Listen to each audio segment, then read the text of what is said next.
This is the Sports Lounge. This is number 262. Charlie, they changed the Hell in a Cell. It's red. Your thoughts on a red cage? Well, hopefully it doesn't contrast with any of the guys' trunks or anything like that. It doesn't make it, an eyesore or anything like that. It looks also good. If someone gets a crimson mask and is then climbing up while they're bleeding, you won't even know because the cage is red. No. Cage, it does look pretty good. I'll give them that. It does look pretty good. Stacking won't be here. Do we have an update here? What's he call it? Hashtag stack on stack something or other. Whatever it is, it's his bets. It's bad bets of the week. I didn't look, but based on your last update earlier, he had he was going 4-1 or 1-4. He was going to get the Rams at last check. He had the Rams minus 12, and they won 34-0. So that one's good to go. The good side for stacking, though, is that there's at least you're on one end of the spectrum. He's not 50-50. So all you have to do is just pick the opposite of what he says, and then you're fine. He had Washington earlier today. That wasn't a good pick because they lost 21-9. And what was the other one? I believe he picked the Jets over my Dolphins. Nope, you got that one wrong. Good job, Stack. Somehow my Dolphins are 2-0. I don't know how that worked out. You gotta love it. He does have the San Francisco Ball Club -6. They're currently ahead by 3 points late in that one, so it looks like that might be a miss. But 1-4. I think he doesn't know how difficult betting is. And if he continues this for a full season, let's say he does 5 bets per week for 15 weeks, 75 bets? Yep. If he got 30 of them right, I would be impressed. I had some fictional money. I've been doing some fictional bets, as have you guys on the Crins for sure on the college football. And I had a very split day yesterday. The NFL, it's been okay, but Vikings, I had the money line that ends in a tie, so you get your money back on that. That's not a win. So yeah, it's hard, man. I cannot stress how hard it is to bet and to win. You got to be pretty confident in the games you want. I think in the first 2 weeks of college football, I was like one for 10. So yeah, it's so hard to win an NFL game. It's so hard to bet on sports. I will say this: the quarterback today was fucking great, is what he was. He was the fucking man. That's the best goddamn game they've had from a quarterback since Favre in 10 years. Number 4. That's the best game. Do you disagree with that? That's the best game they've had from a quarterback in 10 years. I would say the things you would complain about are little things. I mean, and the things you would complain about are maybe attributed either to their bad offensive line, which actually played okay today, and the fact that it was only his second game with the Vikings. I mean, there's some timing stuff, but other than that, 425 and 4 touchdowns. The one pick wasn't his fault because his dumbass receiver couldn't catch. Couple absolute lasers for touchdowns. The throw to Diggs that he scooped off the ground, that was beautiful. The 2-point play, Diggs murdered the defender. So that was great. That's a good fade when you vaporize the defensive back. Here's the difference. Here's when a fade is good. When you just run to a spot and they throw it to you, that's a bad fade. When you run a route, when you actually run a route that has more than a move in it, that's a good fade. When you run a route to get open and then they throw it to you, that's good. When you just go, I'm just going to run over there and they'll throw it up and we'll see what happens and we know what happens. That's a bad fade.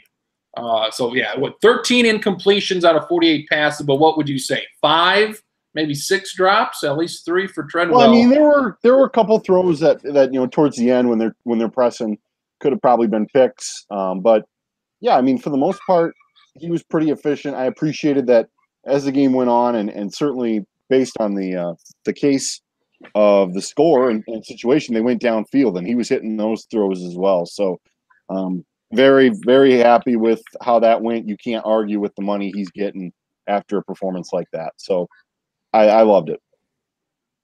Charlie, the kicker, missed 3 kicks. I don't know how he's still on the team. This game's been over for 3 hours. He's still on the team. Some people may think they give him, this is a second game. Some people think maybe you give it one more week since you have Buffalo, but there's no giving them any more. I mean, I don't see any way this guy's on the team tomorrow. You just can't be. It seems like a lot of teams have their own strengths and weaknesses, and I feel bad for Vikings fans that it seems like kicker, just no matter what, is always like the kryptonite of the Vikings. And, yeah, I don't think he's going to be there very long. I don't know who they're going to get. Stackin thinks they should get Can Bailey, who is available. You just have to find the right trash can and have the right setup, and then he's good to go. I don't know if he's better, but the line about bringing him a pastrami sandwich was brilliant. I love that. What is this? Is something you tweeted out? Or this was something that Traxler tweeted something about, how this sucks that we lost or that it was a tie. I tweeted that it was a stupid game, which it was. So, and then Stackin meant to type Dan Bailey, but instead of a D, put a C. So it said we got to sign Can Bailey, and I believe the way I worded it was, I think Stackin said, get Can Bailey on line 1. And I said, Can Bailey doesn't have a line or a telephone. He lives in a trash can with his uncle, Oscar the Grouch. To contact him, all you need is a roast beef sandwich on rye and a strong understanding of the U.S. penal system. The guy can't even get names right on Twitter, for Christ's sake. I had a the names are difficult for him. I do need to, as Charlie said, I do need to correct the record. It was a roast beef sandwich on rye, not a pastrami. So key difference there. But I had my uncle who's new to Twitter. He tweeted only his third tweet all time. Wow. He tweeted at my dad about the whole thing. Just said Forbath. That was his second tweet all time, and then his third tweet was to me, and it said 1-800-NEED-KICKER. So I couldn't agree more. Great tweets by my Uncle Dorn. So, I mean, I would like to give Carlson a chance because I feel like he it sucks that his NFL career is just going to be completely done after 2 games or, significantly stunted. But there's no way you can keep him around. I mean, 3 kicks. He certainly should have made the last one. The first 2 were like 48 and 45. Yeah, But these were not close. They were not close. Rarely see kickers miss these kicks by 20 yards. I feel like the first only Mike Vanderjagt in the playoffs. Shame. Yeah. And then the third one, I mean, just you're 35 yards out, you have to make that or whatever it was. So that just and they lost. I mean, they lost the game because of him. I mean, they just did. I mean, any one of those field goals does the job. So, really puts a downer on it for me because Diggs was great, Cousins was great, Thielen was great. So yeah, new kicker time, and it was funny because Adam Schefter tweeted out the new list or the list of guys that are available, and after Dan Bailey, man, it's bad. There's like Cairo Santos, Roberto Aguayo, and that's it. I mean, so you gotta, and those aren't guys, and Kai Forbath. So yeah, and I mean. Like you had said on Twitter, Dan Bailey was an injury thing last year. So if he's healthy, yeah, let's do it. But if he's not, just pick somebody else. I mean, and I when you think about kickers, because Aguayo had the same issue, was it last year or 2 years ago with great the Bucs, college, right? and then just couldn't kick. Same with Alex Henry at Nebraska, who went to the Eagles and just right away missed 3 or 4 and was done. Yep, and so I feel bad because it's like, these rookie kickers, you'd like them to have a little bit more success. It's hard. But at the same time, this is why they go to the veterans. It's got to be hard if you're a rookie kicker, how do you become a veteran, other than hanging on with the team. You got to make some kicks, and there's a reason why I think the veterans are the ones that we hang on to. And I think there's something to be said for like the big leg. Some of these guys have huge legs, but you got to make them. I mean, you have to make the kicks. So accuracy is the biggest thing. There's a reason why Adam Vinatieri is 45 years old and still a kicker. Yep. It doesn't matter how far you can. Everybody can kick it far. Everybody can make 50-yard field goals. Okay. The time when it comes around to make a 60-yarder is so rare. And when that happens, those are the guys that separate themselves. But yeah, at this point, and it never happens. You just want the guys that can make from 50. And here's the thing. It is a bit ironic that Forbath made, like we've talked about, the kick that would have been remembered in Vikings history against the Saints if not for the miracle and not for giving up a field goal to the Saints. And he didn't even make it to opening day this year. So he was 38 or 32 of 38 last year. He seemed to have more trouble on extra points than actual field goals. He was absolutely fine. He made the big kick in the playoff game. Charlie, I would compare it to this. Everybody likes the quarterback that can throw it 70 yards, but you never throw it 70 yards in a game, so it doesn't matter. Every quarterback can throw it far. Alex Smith, he can probably throw it 60 yards, but it never happens in a game. You do not throw the ball enough in a game, 70 yards, 50 yards for that matter, down the field to have that be a reason. We saw Kirk Cousins freaking light it off. One time to Diggs, that was maybe 50 yards in the air, whatever it was.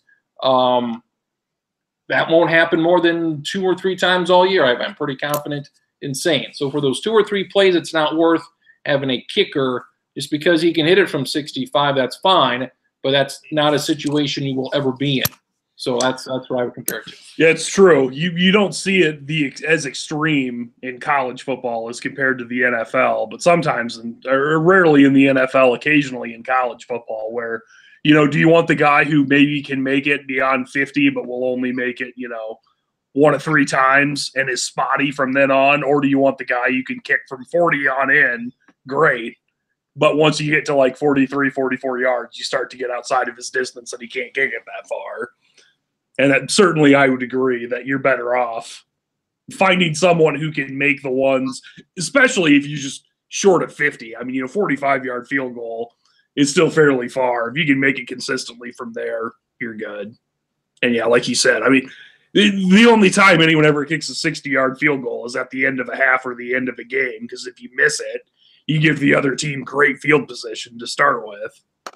It's like a guy who can make half-court shots. Well, you never shoot half-court shots. So I really don't give a shit if you're not Steph Curry and you can't hit a shot consistently from 30 feet. Doesn't really matter. I'd like you to make a 25-foot shot compared to a 50-foot shot. But that'll be badass the one time a year he makes that. Yeah, that'd be great. That'd be great. So the quarterback was good. Receivers were good. I would also say, I mean, a couple of the things, I'm sure we'll maybe break this down a little bit more, but the defense was not amazing for the Vikings today. Here's what I'll say about the defense. They don't give up touchdowns. That's what they don't give up touchdowns. Right, exactly. I mean, they gave up 1 touchdown, like you said. Vikings had 4 touchdowns. Packers had 1. That should be enough to win the game. Mike McCarthy, I don't trust him as a coach to begin with, and he had some inexplicable coaching decisions, throwing the ball twice when they had the chance earlier on. Then, I didn't get it. Throwing too many throws as the game was wearing on. I realize they're the Packers, and that by their very nature they can't run the ball. But they were running the ball great. Today they were. It's amazing how poorly they are wasting Aaron Rodgers. Yeah. They have no receivers around them. Their offensive line's okay. Like they don't get. This is like an Adrian Peterson situation where just because you've got Adrian Peterson, you think you can get by with Tavares Jackson and Christian Ponder. Green Bay must think they can just get by with bullshit everybody on this team because they've got Aaron Rodgers. He's gone to 1 Super Bowl. I doubt he'll ever go to another. I doubt he'll ever wins another one. What a goddamn waste. Is it? I mean, Charlie, you've got Favre and Rodgers. You've got these guys almost for 30 years. 30 years you've got these 2 guys. That's true. They're going to have a combined 2 Super Bowls and even worse than that, only 3 total appearances. Amazing. And there was one year they went 15-1 with the Giants or somebody knocked them off right away. At this point now, from 92 to 2008, we're 26 years in. Rodgers probably had at least 5 years in him. You're talking about a 30-year period almost. We'll see what they do, but I think it's a complete goddamn waste. I heard a good perspective on it this week that if you're, the Packers were so bad in the 70s and 80s and early 90s that if you were a fan of the Packers during that time, you might be a little bit more appreciative of the 2 titles since then. But if you're a Packer fan from 93 onward, you should be disappointed with how this has turned out because, in 25 years, you've got 2 Super Bowls and certainly should have at least 1 more, I would think, somewhere along the line. Multiple times they've had the best team in football, and they haven't won it. I'm happy with how it's worked out, to be honest. That's all. So, I mean, Rodgers, he was gimping around, didn't move as well, didn't run as much, but he was still just as good as always. What happened last week is we were doing the program when he got hurt, and then he came back and won that game. People say Brady's the greatest. People say Rodgers is the greatest. Rodgers will never touch Brady as far as Super Bowls and anything like that. But would you say Charlie Aaron Rodgers is the best to ever play the position, even though he may not have the Super Bowls?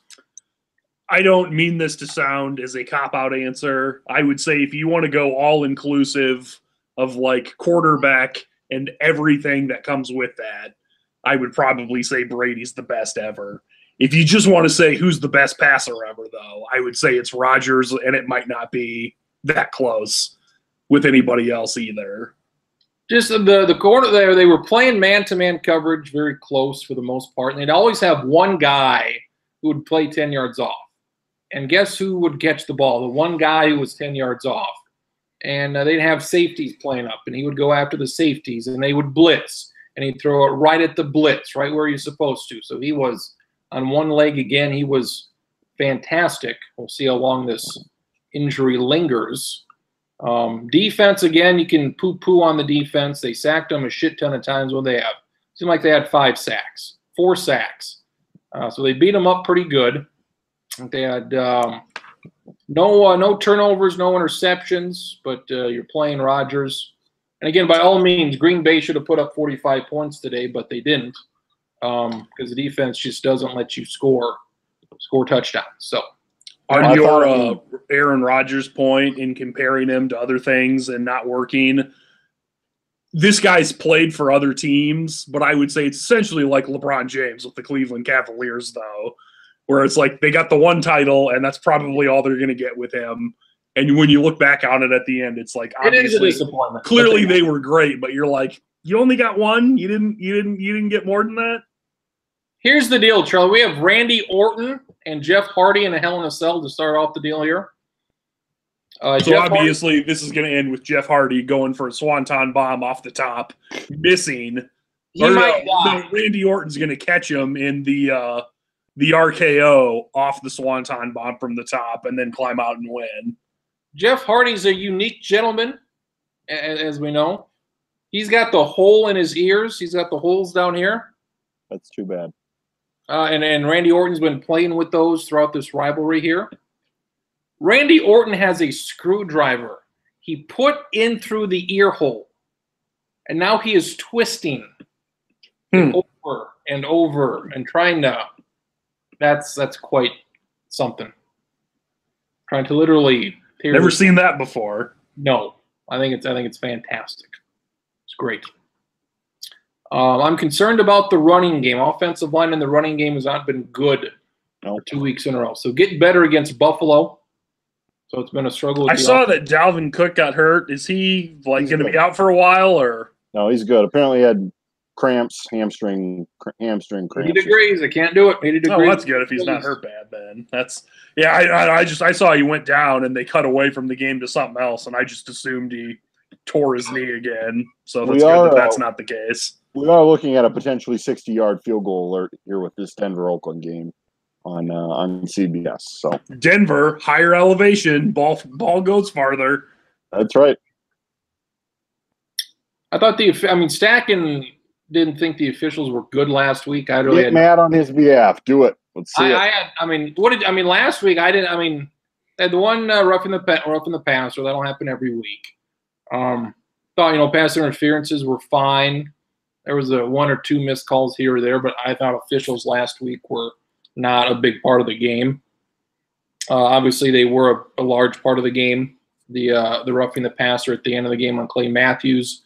You had the holding that took 4 points off the board for the Packers.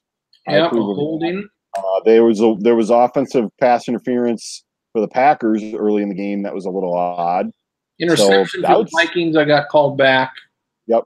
And some procedural things. Vikings were offsides. They did a pre-snap. They didn't stop the play.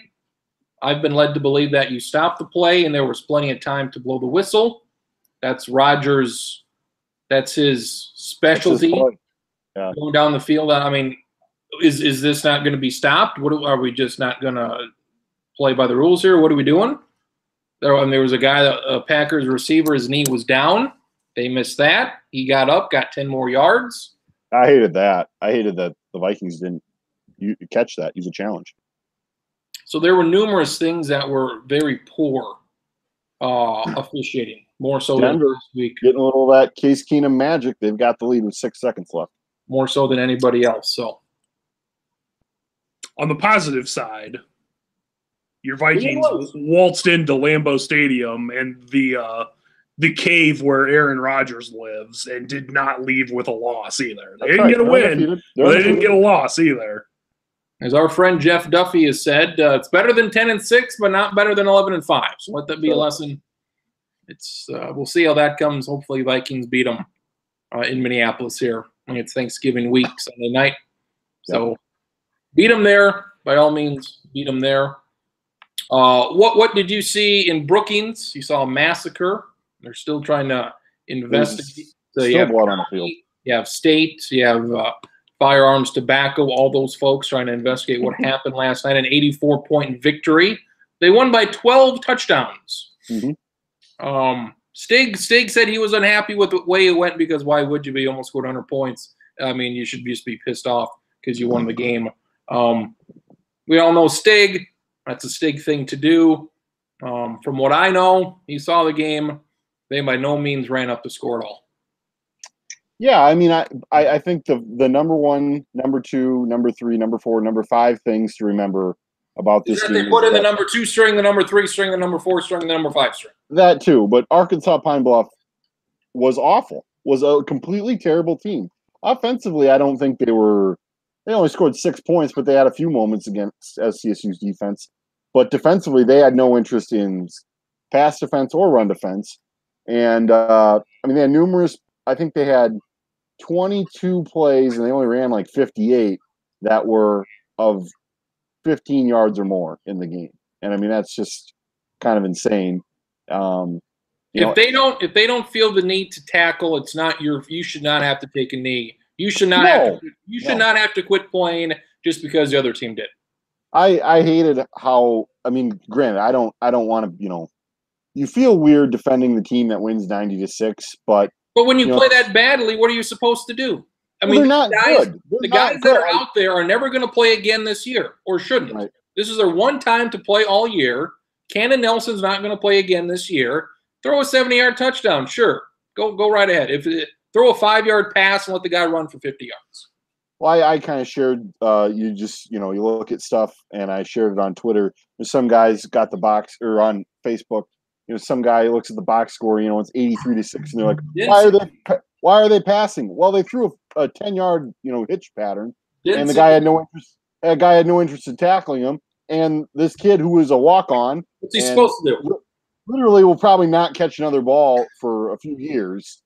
Runs for the touchdown. I mean, he did exactly what I think he should do. So I can't really blame I can't blame the kids that were in there. Like you said, they get one shot to make a play this season, and they did it. So SCSU had a running back first carry this season, and he just houses it. It's like, what is that kid supposed to do? I mean, it was like a 40-yard run. Take a knee at the 20. Come on, respect the flag. Yeah. Let's go. Yeah, it's ridiculous. I probably will write something before the week is over about it because, it's dumb. It's dumb that people, for them allegedly being in the same class, then you shouldn't have to tamp it down. Like, I think if SCSU is playing a Division III team, maybe it would look worse. It would look worse. But they're FCS, and this is what I say every year when we do the playoffs and all this stuff. And these, I'm just going to say it: the historically black colleges, they're the ones that always say, we deserve to be recognized, and this is good football that's being played. Okay, it's not get in the playoffs, and you get to be treated like everybody else. There's no sympathy just because you got beat 90-6. I'm sorry, if you're FCS. You're FCS. Put a better team on the field. That's just ridiculous. So I have a problem with the people that are like, well, the one tweet that I saw was like, well, these schools, if SDSU calls for a money game, hang up on them or don't answer the phone. That's ridiculous. I mean, that is just stupid. And oh my God. His ear ripped off? No, Jeff Hardy, he climbed a ladder. He was swinging from the top of the cage, and he fell through a table. So it's not great. For being so graceful, Jeff Hardy sure falls off the top of things a lot. It's almost like they purposely fall off at times. Yes. Now they're acting like he's dead, but I don't know. We'll see. Just stupid people. The tweets, the people in the crowd, just uninformed. People, 90-6. And they didn't watch the game. They had no context of what happened. Just dumb people. A different culture. It is bad. Bad all around. Well, this was their money game. So I've only got a handful of rules with blowouts, and it certainly doesn't sound like South Dakota State did anything wrong. Don't kick onside kicks if you're up by 50. Don't run trick plays if you're up by 50. If you want to throw it, don't be like, we're going to, don't throw it, run play action and throw it 70 yards downfield to complete bombs. Basically, outside of that, though, I don't really have a problem with anything else. I would say that, allegedly the last play was a run-pass option, and the quarterback was not smart enough to just do the run. Well, it's not much of an option if you can't pass it. That's right. And he threw it. And so that would be the one thing I would critique and say, just run that one, But at the same time, once the kid catches it, once it's thrown, kid might as well make a play on it because at that point, there's no sense in turning back. So by and large, I don't have an issue with how they handled that. And can we be done, Charlie, with the RPOs? Can we be done with this? You can still do it. But can we be done with this, mentioning this every play? I mean, this has gotten – well, the worst part is when they mention it and it's not a run pass. It's not. Yeah. Like, enough with this RPO. I mean, if we're completely honest, technically every pass that's ever been invented is a run pass option. I can run it or I can pass it. Do one of the two. Bye week, SDSU, NDSU in 2 weeks. So that has the potential to be good. It's going to be good. College we go. Syracuse won because they played a terrible team. LSU won. They did not play a terrible team. They played a good team. Just enough offense there to where it wasn't completely unwatchable. Just enough big plays to where he could give a shit about a game that was 22-21. They were down 21-10 late. Charlie, I don't think LSU's quarterback is good. I think he's obviously better. But he's still better than the ones they've had. But he is better significantly than what they have had in the past. I would generously call him an average quarterback. I think he'll be overrated because they've won. He struggles to complete 50% of his passes. However, third down, I think he was 6-9. So when he needs to make a play, he's been very good. Third downs, touchdowns, throwing the ball down the field. So at least he's good at something. Are you trying to say that he's the college version Alex Smith of NFL Tim Tebow? That when he needs to make a play, he makes a play. I think what he's saying is that if he's 6-9 on third downs, he's pretty nice. Yeah. So pretty nice. Bringing that in. So if you can yell third down, they need you to make a throw. And this, I think, makes it 2 years in a row now that Auburn's blown double-digit leads to LSU. It's difficult. Because I think last year, it was at LSU, but I think Auburn was up. I think it was a 20. It was a 20-point lead they blew. Yeah. When Auburn loses, it's always close. It's usually pretty close when they lose. So LSU, what are they? 5th right now? Number 6, from 25-6. So they've made the big jump up. See if they can stay undefeated. If I remember right, I think LSU also hosts like all the rest of the best SEC teams that they haven't played already. I know that I think they host they host Georgia and Alabama. I'm almost 100% positive. And I think they host Mississippi State also. So I'm like not saying that this means LSU is going to win the SEC title, but you could say that quite literally the road to the SEC title game goes through Baton Rouge in some way, shape, or form. So a 36-yard field goal to win it here. 36. By the kicker who just last year was at some small Division III school, and now he's Brandon beating Auburn. Yes. Then the Broncos won 36-yard field goal. Yeah. And Auburn's kicker is this Carlson's brother, so they replaced one Carlson with another Carlson. But Vikings will reserve a 5th-round draft. Just never. Why would you draft a kicker? Why would you waste a draft pick on some? Why would you do that? Don't do that. Not ideal. Some people even do it in the 1st or 2nd round, which is the most surprising. Don't do that. It's a bad idea. Florida State, Charlie, they're just garbage. Offensive line's bad. Offense is bad. People are making the excuse, this is Willie Taggart's first year. They just don't know what, his system and his players and this bullshit. It's like, no. That may be the case, but no. You got to beat Samford. You got to pound Samford. You can't be losing to Syracuse by 3 touchdowns. I don't think that has anything to do with it's not just that they lost. It's that they lost and their offense was inept against like one of the 20 worst FBS defenses. Syracuse is generally kind of like okay on offense. Sometimes good, sometimes not. But they've been atrocious on defense for more or less over the last decade or 15 years now. And Florida State, I think, only scored 6 or 7 points. Like, to only do that is unacceptable. Is really, really bad. And people are saying if Nebraska would have played Akron week 1, what happened to them would have happened to them. I don't think I buy that either. They were without their starter on Saturday. I think if Nebraska played Akron in week 1, they might have beat Colorado in week 2. I think once your starting quarterback's out, then all bets are off. And I would – yeah, I don't think I think it's always going to be tough when you're starting a walk-on quarterback who's not great. Wisconsin lost to a boring-ass BYU team. Odd, but everybody's a fan, Marcus, including you. BYU, I hate them. Marcus is stoked. His Gophers are one of only 2 undefeated teams in the Big Ten West right now. I do love that, and it's hard not to. So, plus with all the carnage yesterday in the Big Ten West, it's good to be on the right side of it. 3-0, even if it is a relatively cheap 3-0. Although Fresno State waxed UCLA, so that makes that look a little bit better.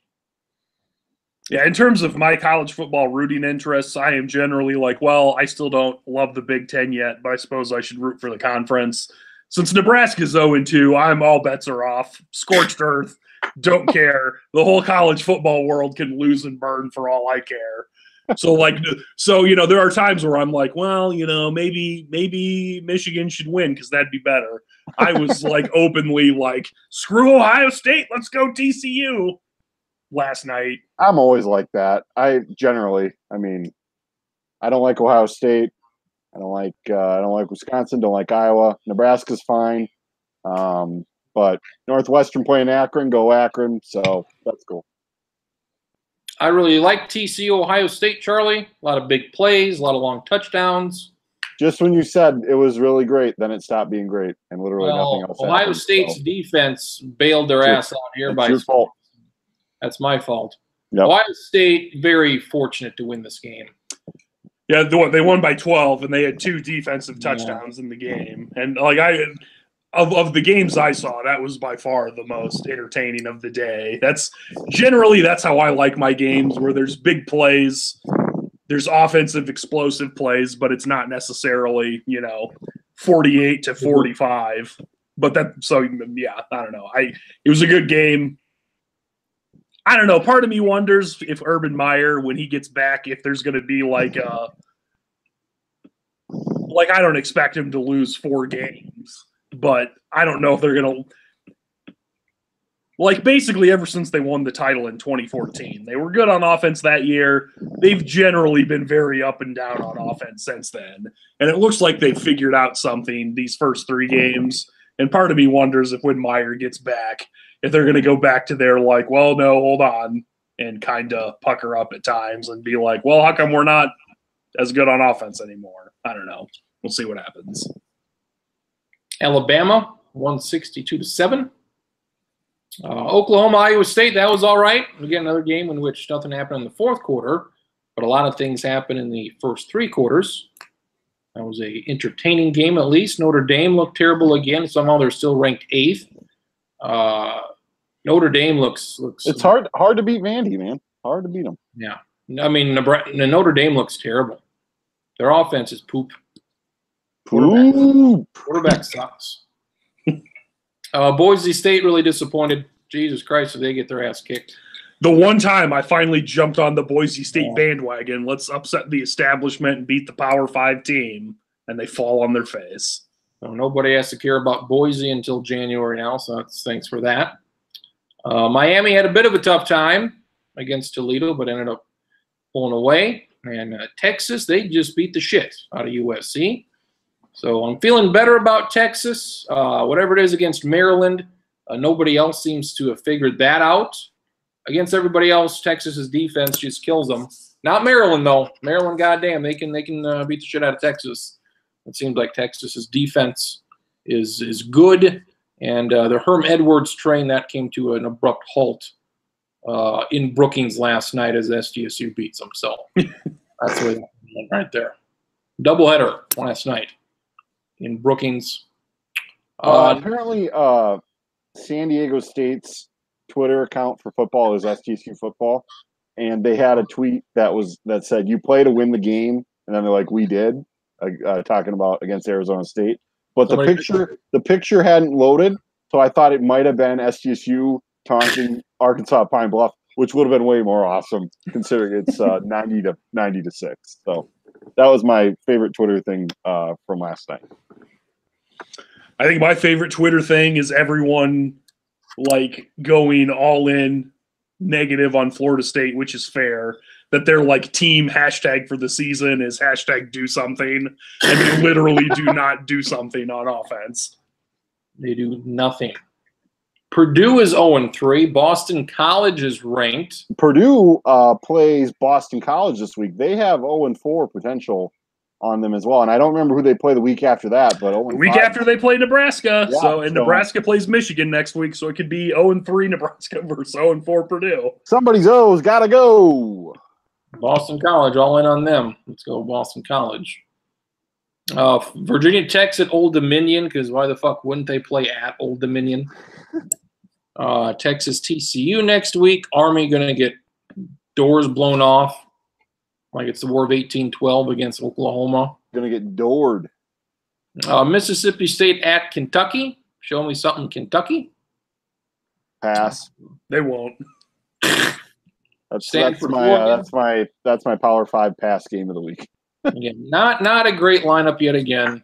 Stanford, Oregon, probably your best. Maryland. There were a couple of games that looked a lot better 3 weeks ago. I think Michigan, Nebraska looked a lot more interesting before the season started. And before Wisconsin lost, Wisconsin and Iowa looked more interesting. Nobody watched that game, please. For the love of Christ. Nobody watched that game. Indiana, Michigan State. Right now, give me Indiana to win that game. Right now. You got Michigan, Nebraska. Two coaches coaching for their jobs. Okay, buddy. Okay. Charlie, what is the temperature on the Scott Frost meter? There's some people that aren't happy. It is not as bad as you would think it would be. I think if it was basically any other head coach, the angers would be flaring to a much, much higher degree. But since it's native son Scott Frost who won a national title as a quarterback, and unlike some other recent Nebraska coaches can point to success coaching recently, that they're a little bit better. And I think the other thing is that it's not like, they're not losing by 30.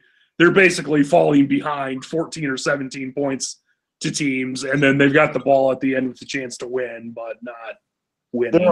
There are definitely some other mitigating circumstances. I mean, walk-on quarterback being number one, right? And so And also, I mean, they love Frost. I was just shocked, though, with the stat about how this is the first time they lost 6 games in a row in, 60 years? I mean, that's Pretty crazy. Yeah, So, something like that. And I think it was the first time they've started 0-2 since the last time they had lost 6 straight games. Yeah, also, that's crazy. like 56 or something like that. Give me Indiana over Michigan State. Give me Wake Forest over Notre Dame. Oh my! What is that team at Wake Forest? That game's at. We got both of those. I assume will be on the picks this week. The picks, yes. Have to do that tonight. Quick side note on the picks. I can't tell you how furious I am having the first pick in week 1 that Kansas loses to goddamn Nicholls State. And since then, Kansas looks to be a top 15 team since week 1. Everybody crapped on that Kansas Butgers game, and they just That was all right. they pounded them. Kansas. Everybody crapped on it, and then Kansas crapped on Butgers. Which at least that's the way it went. I mean, then we can keep the Butgers thing going. So Somebody do something, and then some. I don't give a shit if it's a blowout. Do something. the stat that I need to repeat, so every person on planet Earth hears it, is that Kansas was only favored for the 7th time in the last 8 or 9 seasons against an FBS team. Give us the Akron. Charlie, what's the Akron stat? Akron beat Northwestern. First time Akron had beaten a Big Ten team since 1894. And to give that historical context, that's a full 18 years before the Titanic sank. Did anybody look into World War I started? Did anybody look into whether or not any of the members on the team were on the Titanic or were in World War One? Because I mean, that would any of them still alive right now? I think. Tie it all I together. could be wrong. I feel like it's safe to assume that some of them were in World War One. One of the players, I don't know. One of the players on Akron's team is John Adams' son. So, John Adams' grandson. Not Quincy, just John Adams. Regular John Adams. John Quincy Adams. How do you say this guy's name? Mr. And for all I know, old Blackjack Pershing played for that Akron team too. I don't know. People's nicknames back then, they were prime. That's something that was better back then. The nicknames. Not any of this bullshit we got going on now. They don't make them like they used to. What was this guy's name, Marcus? Who? Mr. Habtom Kaleta? Yeah, it's great. Is that what we're going with? Habtom? Have you ever heard of a Habtom before? That was the first. Mr. Habtom Kaleta, a native of Ruston, Louisiana, joined Golden Lion Nation in the fall of 2017. Join Golden Lion Nation in mourning after an 84-point. And I guarantee you he wrote every word of this. Oh, yeah, yeah. After graduating from Ruston High School in 2002, he received a band scholarship from Quochita Baptist. Quochita Baptist, yeah. In Arkadelphia, Arkansas. Love it. Great school. I'm 2 sentences into this, Charlie. Arkadelphia sounds literally like someone was in a town from Philadelphia, and they're like, you know what? Let's make this like the Philadelphia in Arkansas. What should we call it? Like Arkadelphia? Yep, let's do that. Hell yeah, you nailed it, man. Wow. They tacked the sign up in 5 minutes, and that was the city. They literally stole the "Welcome to Philadelphia" sign and just tacked on Ark in front of Phil. While in college, he started his broadcasting career by doing color commentary for the Arkadelphia Badgers football team. One hell of a team. While at Quochita Baptist, OBU as we know it. Wait, so he was doing the commentary while also doing As a band student. at halftime? This sounds like a high school. They called games for high school. No. Arkadelphia Badgers, that's probably not a college team. Oh, yeah, okay. Well, what the fuck is it? Well, I know they're not in the top 25. look up what look up what that's supposed to be. I'll do it quick, yeah. Mr. Kaleta moved forward in planning his career. Well, I hope the fuck that's what you would do at college. Move forward. Move it. Move forward, Habtom. He covered sports and campus news for the school newspaper, The Signal. By his junior year in college, he was a key component of the woodwind section. He played alto saxophone in the university's marching band. He also played baritone sax during concert season. Ooh. He was the sports editor. He was a play-by-play commentator for OBU Tiger and Lady Tiger basketball teams. He was also play-by-play commentator for whatever the fuck Arkadelphia Badgers and Lady Badgers, his high school team. That is the high school team. Arkadelphia, located in the southwestern part of the state, originally was known as Blakelytown. Not seeing anything here that would indicate that it was stolen from the Philadelphia name, but I'd like to steal that. That's the sports lounge canon. That's right. Story, maybe not the official population. Canon. Just under 11,000. Oshita Baptist, by the looks of it. Let's see. What is that? That is I thought it's NCAA Division II. I thought it might have been Division II. Yeah. He graduated college the same time I graduated high school. He received a bachelor's degree in mass communications, a minor in speech communication. Then he started to work for various radio stations in Arkansas. We skip ahead 3 years. He was hired at the SID, Charlie. He was the SID at Wiley College, home of the Great Debaters in Marshall, Texas. The Debaters is the nickname of the school? The Great Debaters. No, Even they're better. the Wildcats, according to their Wikipedia page. So that's Where the hell do you get the home of the Great Debaters for Wiley College? it was the Great Debaters of Wiley College. I guess they've always had a great debate team, Great. and it led to a 2007 movie starring Denzel Washington. So for whatever that. In 1935, the Wiley College debate team defeated the national debate champions from the University of Southern California for some reason. I don't know. What was the spread? What was the spread? Wiley College, that's an NAIA school. Wiley College plus the 50. Yep. During his career, Plus the 84 against Pine Bluff. he spent 3 years at Wiley College, gained valuable knowledge and experience while furthering his career at this HBCU. He was also very innovative as he created the hit show. You've heard of this show, Charlie. Halftime with Habtom, a 30-minute sports radio show on some fucking station. Coaches, students, student athletes from the college. I'm going to give him credit. I like the name. I think that's a good name. It's based off especially the first name he's got. I like that. When you're halftime, you don't have much place to go but up. Where do you think he went? Summer 2012. He was the SID in New Orleans at Dillard University. At Dillard, he was able to dust off his broadcasting skills and get in the booth again. Covered the Dillard Blue Devils, blue, spelt like you would spell Drew if you're a dipshit. Dillard Blue Devils, BLEU, and of course the Lady Blue Devil basketball teams. He was apparently play-by-play and color commentary. The way my brain works, I just instantly thought the jokes you could make if they spelled blue, B-L-E-W, the Blue Devils. All I would do if I was talking to someone who were playing them in some sort of sport. Dillard, also NAIA. Is that a step up? Is Dillard a step up from Wiley College? I feel like it is. I feel like I've heard of Dillard, but maybe Well, not. he was part of that Blue Devil run. They got back-to-back Gulf Coast Conference titles under Coach Well, Mike. yeah, he knows what the Gulf Coast League is. He doesn't know what the Summit League is. Doesn't know what America is, but whatever. Wow. Yeah. Mr. Billy Bob here also excelled professionally. He led Dillard SID department. It finished 13th in the country. 13th, that's pretty good. Pretty good. 13th in the country with a social media contest for Facebook. Also, they finished 21st in the country. That's hard. That's hard to do. In an Instagram contest, they also finished 52nd in a Facebook contest. At what point, it maybe 50's the cutoff? I don't know if finishing 52nd.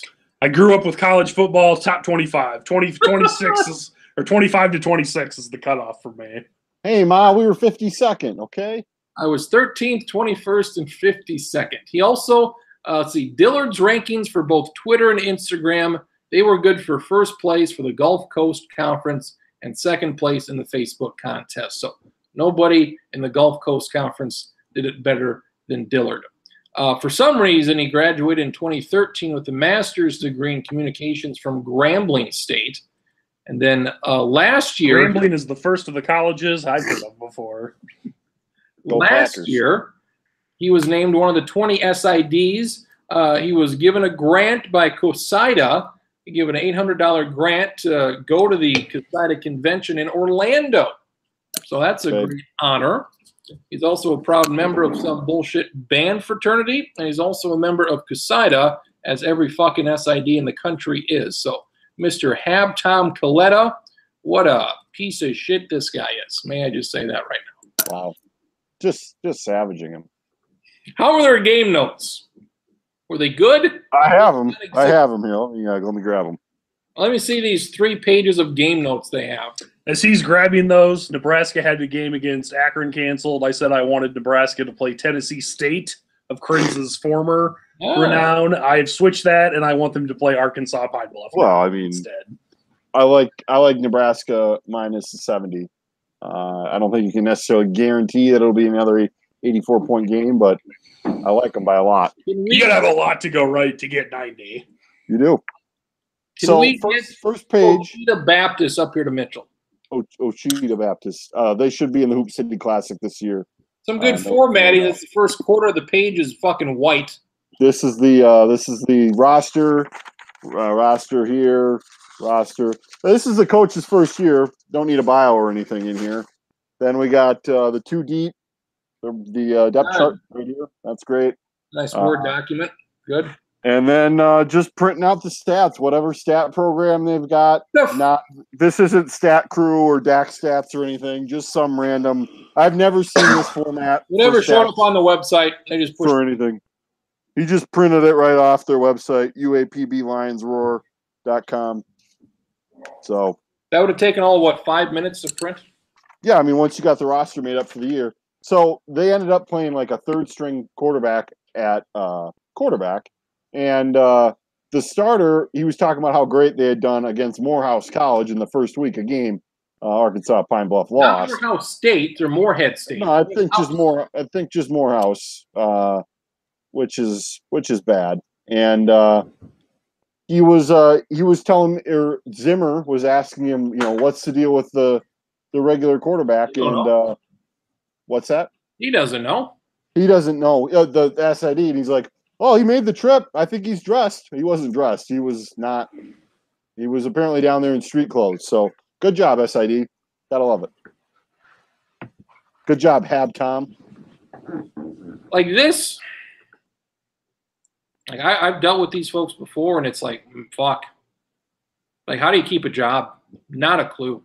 Not a clue how they keep a job. Doing? I mean, for the whole first half, he's inputting the women's basketball schedule on their website as slowly as possible.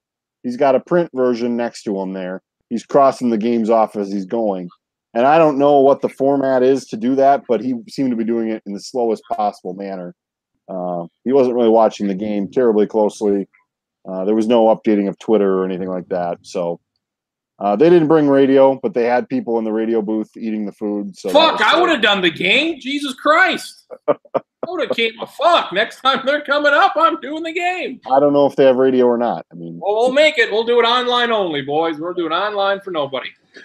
Or you can say all they have to do is tweet out, this week only, we're going to have radio. You busy, Charlie, on Saturday? Station. You busy on a Saturday? You got to work? Normally, but I mean, I might get off if it's a if it's a radio. Yeah, if it's a play-by-play opportunity. Christ, I jumped the fuck all over that. I got to be more prepared next time and more know what the fuck's going on here. Be more diligent. University of Arkansas Pine Bluff Golden Eagles suffered a monumental loss with a 90-6 drumming.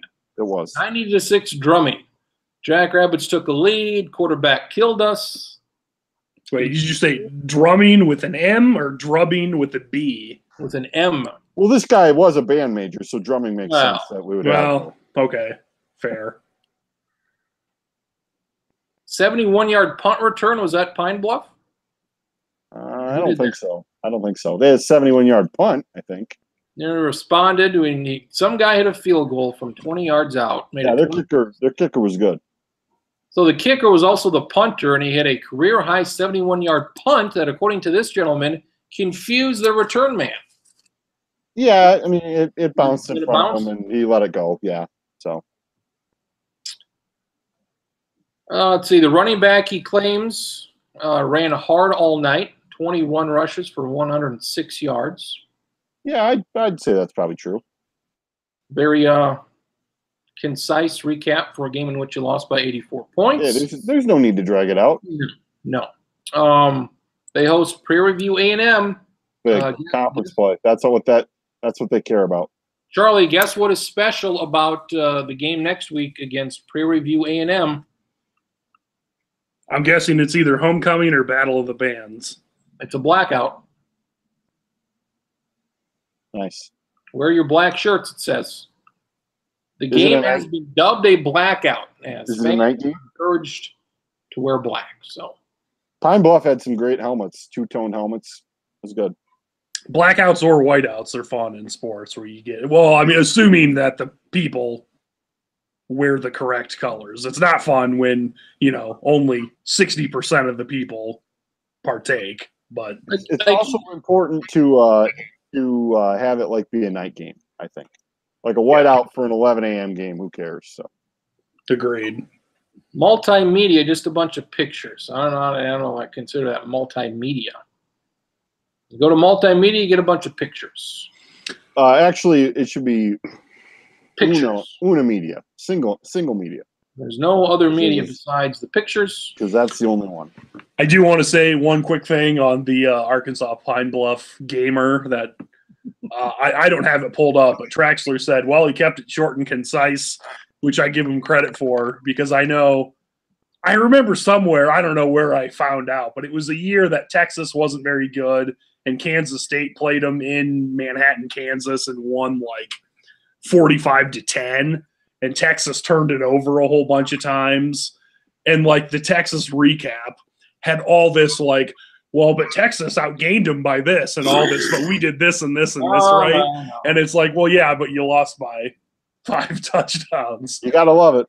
And that's the opposite end of, we lost, but we're going to throw in every goddamn stat we can to try to make this look better, which probably didn't succeed for Texas.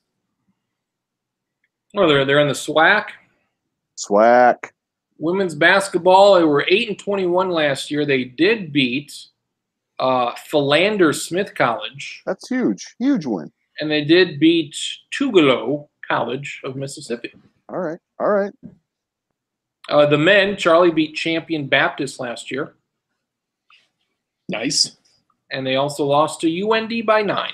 So looks like their men's basketball team not complete garbage. They did finish 14-21. It's amazing. And just think there's dozens of others just like that. Just like this team, just like those SIDs, dozens of teams probably worse than that, which is incomprehensible to folks. So there you go. Anything else that we missed? Baseball is going on. There's 2 weeks left in the baseball. It's creeping on by. Just because it's up on NBC right now, and I don't normally care about this, but good old Ryan Fitzpatrick post-game attire where Amazing. He had the Amazing. Unzipped jacket or shirt or whatever showing off his chest hair and his necklace. It was kind of funny. Because if they didn't know, if you would have asked anybody, where do you think that guy went to college based off that picture, nobody on the planet would say Harvard unless they already knew. Hey, if you're the starting quarterback and you don't want to give the job back to a guy who has been doing the raping, then you got to act like you're the starter. So it's great. I don't anticipate the rapist coming back right away. Well, I mean, everyone thought they're going to be terrible, and they're 2-0. I mean, you might as well ride the hot hand while you got it. I mean, I think we can all agree that the Ryan Fitzpatrick runaway bus, train, ship, whatever you want to call it, is going to crash at some point this season. But before it does, you might as well enjoy the ride and get out of it, squeeze all the juice you can out of that. It's the Speed, the movie of buses, where it can't, Ryan Fitzpatrick can't go under. Once it goes under 50, Ryan Fitzpatrick's career explodes. Last time Pine Bluff updated their Facebook was 2 years ago. Hell yeah. They know Facebook's garbage. I feel like things have happened since then. Well, I mean, you had that victory over Champions Baptist. Why wasn't that on there? They hired Habtom since then, right? Come on, Ab Tom, figure it out. Ab Tom says, Does "Screw the you." last Facebook post predate him, or has he been there since? I believe it does. I believe it does. Nobody gave him the password. Yeah, he doesn't have the password. I mean, So Not did his- they not show his up? fault. As far as we know, did they showed up for the press conference? I left after Stig, so I don't think they showed. They don't need to. I was like, I thought about saying something to Zimmer because I'm Anybody- like, nobody can That's really right. nobody can really get mad if they don't show up because they did lose by 84 points. So that's a good excuse, I think. How great is the latest sensation, Marcus? He goes by the name of Williams Astudillo. Terrific.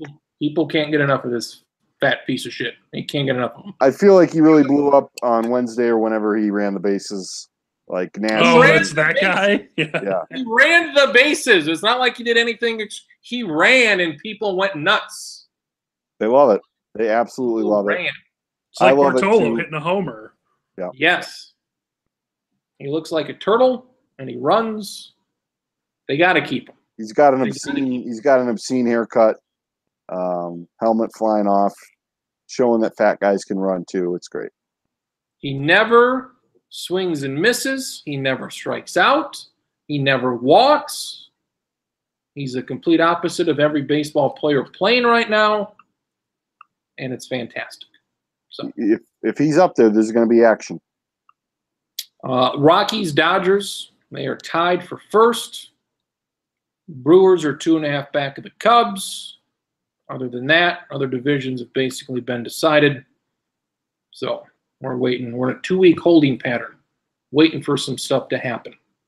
Is there a team that you like? Do you like Milwaukee? Do you want to see like Stacken? Do you want to see Milwaukee win this?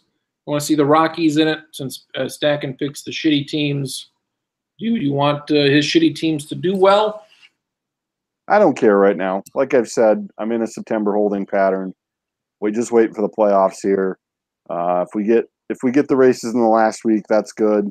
I believe we had Cubs Brewers this last week, right? More of that.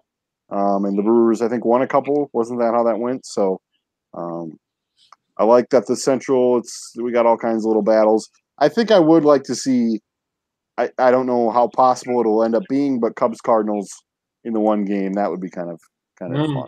So I want to see Brewers Braves in the NLCS. yeah, that'd be great. I like that. I would also enjoy that. Stacken wanted to be at the Hurricane. He couldn't make it. Charlie, would you have liked to have been at the Hurricane or at a Hurricane?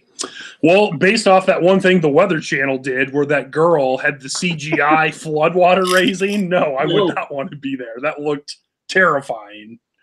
But other end of the spectrum where they had the guy doing the newscast acting like he was going to get blown over, Yeah. and then there were those guys just casually walking behind him, I would want to be a part of that hurricane. That reminds me, I think, wasn't it during Katrina that there was a guy from NBC and she's in the boat and then there's two guys walking behind her. Like ankle. Yeah, it's like 2 feet of water. Yeah. So What do you think HBCUBuzz.com had to say about this? I'm sure they're saying that SGC ran up the score. So I don't know. Set new records. Much And lengthy. also, apparently, that was not the biggest margin of victory for South Dakota State. I saw that somewhere, that they beat someone in like the Really? 20s or the 30s worse. it did end up being the greatest margin of victory because I think the previous record was Okay. 82 or 83. Yeah. So So it's with the the biggest last margin. record. Okay, then it wasn't the most points they'd ever scored then, or something like that. It was. Yeah. 85 was the old record. No, 90 is the never new one. mind. Do you know what I got misinformation somewhere. Do you know what HBCUBuzz.com did for this story? Just showed the box score.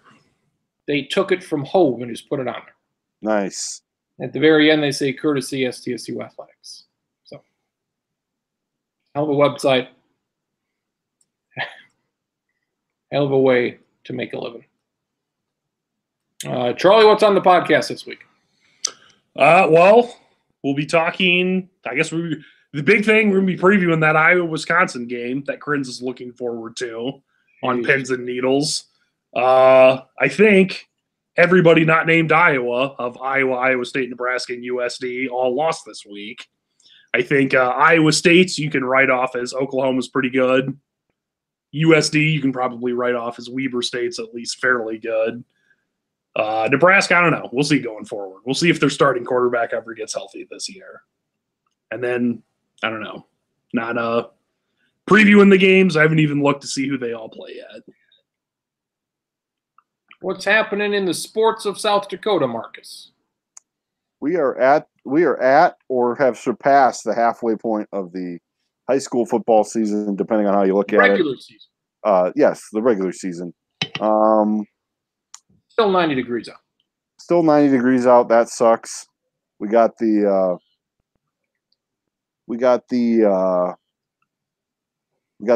old people playing the golf tournament next week in Sioux Falls. That'll be interesting. Other than that, not too much going on. Pretty quiet. I guess I should also note that the Sioux City Journal, each year we have the Metro Athlete of the Year and the Siouxland Athlete of the Year. And in Sunday's paper, we had some stuff looking back on a bunch of previous winners and things they were up to and stories on when they won their Athlete of the Year in the first place. There we go. UAB fan page on Twitter is just tremendous. What are they saying? They were still airing it out in the fourth quarter. Is that true? Were they airing it out? I don't believe so. I'd have to look at the stats. I could do that quick, but I think they might have thrown maybe 2 times. So let's look this up real fast here. And it sounds like the passes they did throw were like 10-yard passes, not 60 yards downfield. Yeah. Charlie. Yeah. But who wants to listen to that when they're upset that they lost and they just want to complain about things? And then you can say that about generally everybody, every football fan base. Let's see here. Home passing.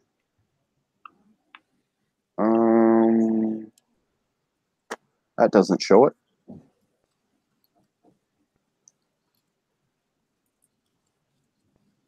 In the meantime, Charlie, anything more awkward than when somebody or a group of people sing happy birthday to you?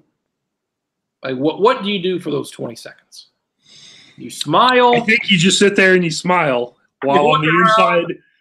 Like, I think we're all kind of to the point where, birthdays are sometimes kind of fun, but they're not the events like when you're younger. So you're smiling while also suppressing the, oh my God, I'm getting older and someday I'm going to die, like that feeling.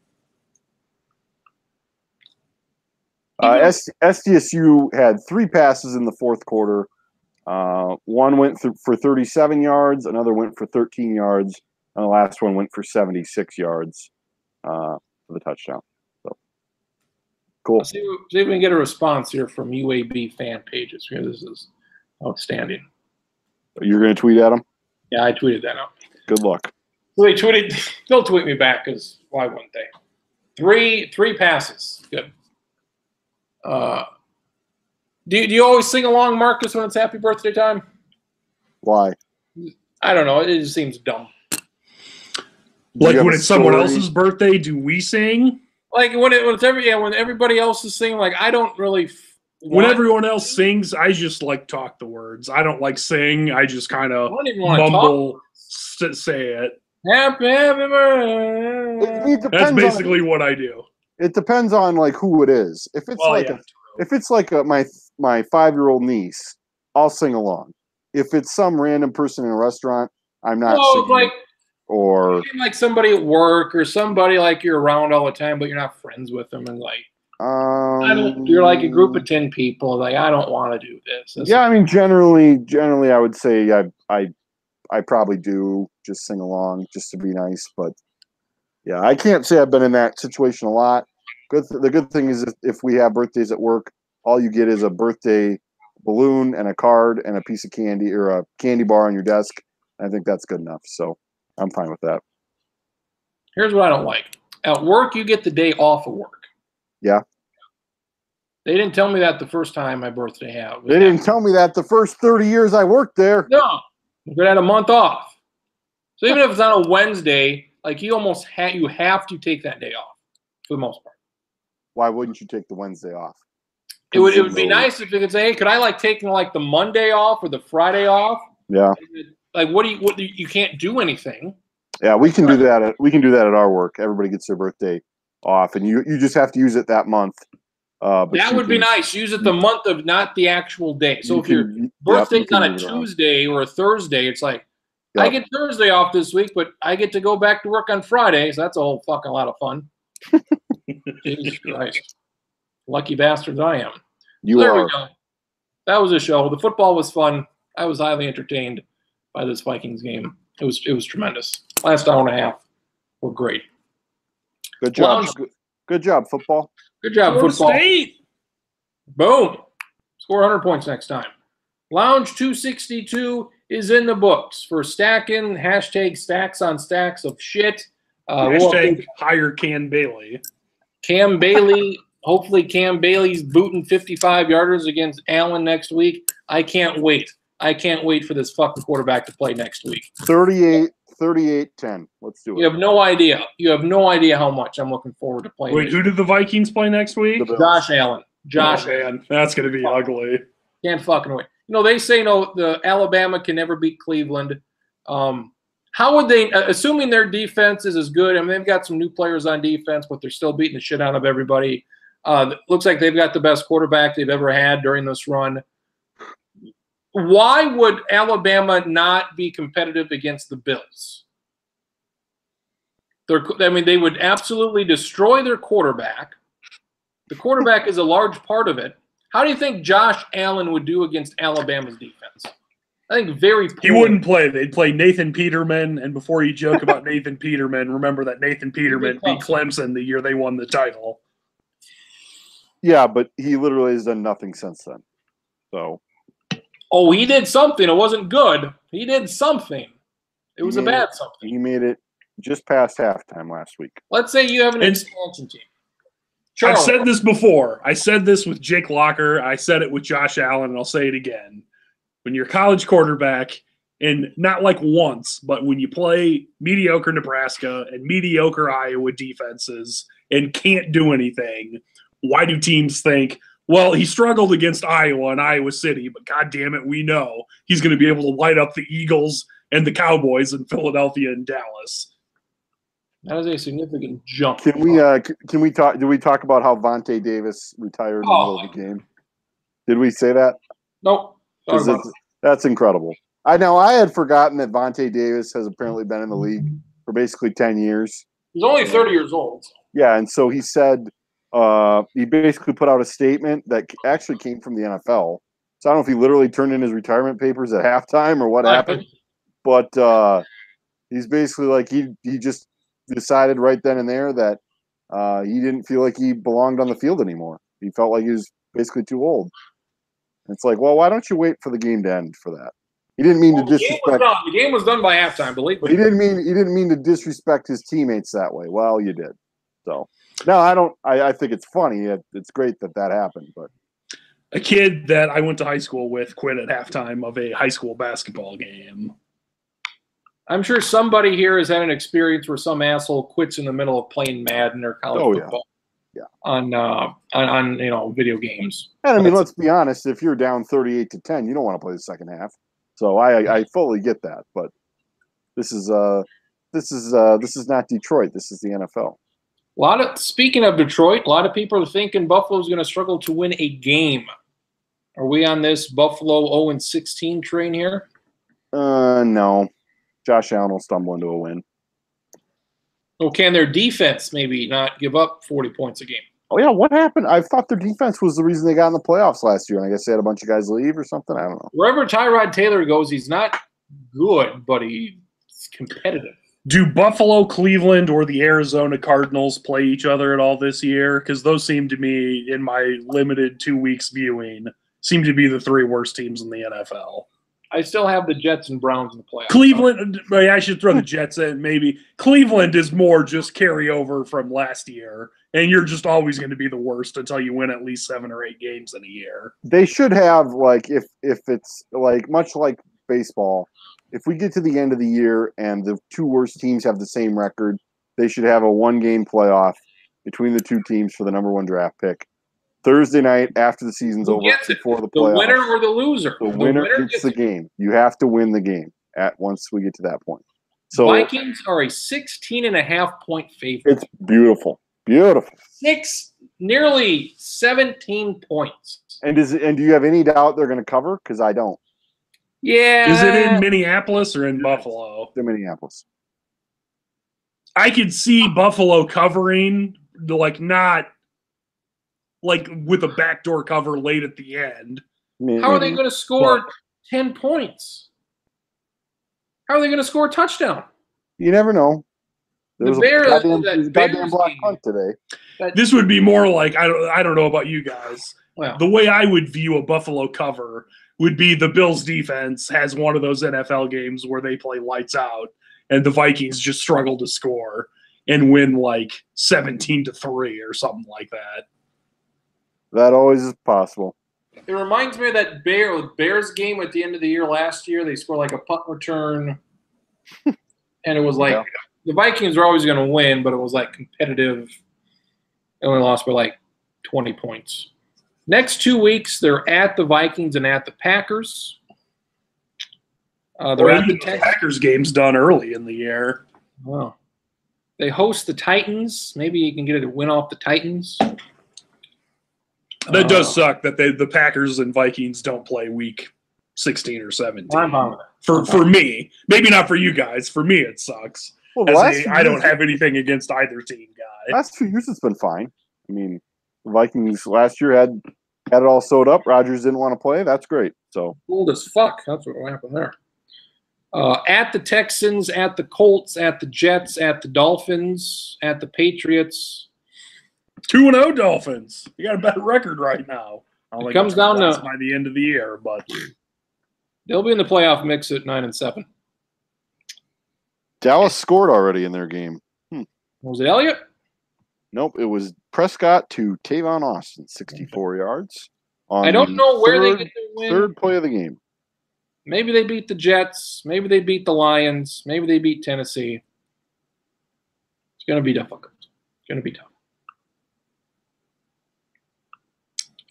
Are you talking about the Bills?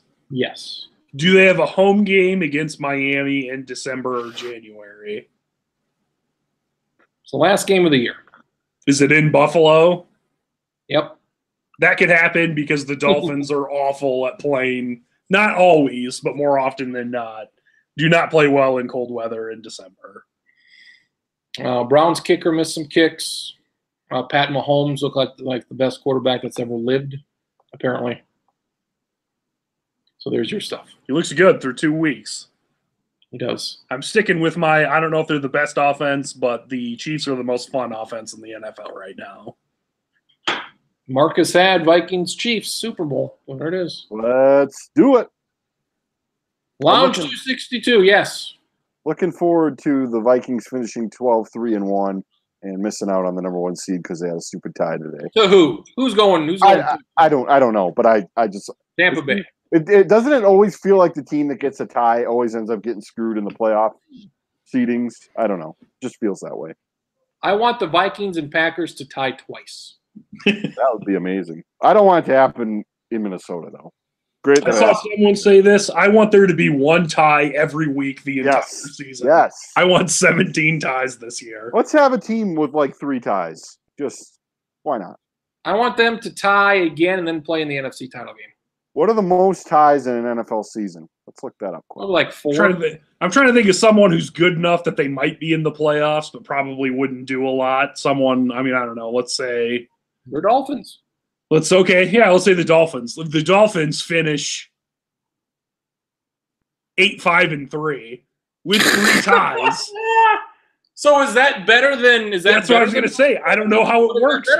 I know how it works with 1 tie. I don't know how it works if you get more than 1 tie. If there's If you go 0-16, do you both get the first pick in the draft and make the playoffs? Since overtime was instituted in 1974, there's only been 3 seasons where there were 2 ties in 1 year. Now there's 4 because we've got 2018 as well. So we had 2 in 2016. So 2 games, well. I think. So it looks like we've never had more than 2 in a single year. So The Chargers had 3 ties, I guess. 1970 Chargers. nice. Real quick, stats department's looking up something quick here. My favorite thing, in college football in 1992, Michigan went undefeated at 9-0-3. They had That's 3 great. ties. 3 overtime games, no winners. 1973, the Browns, Broncos, Chiefs, and Packers both had 2 ties.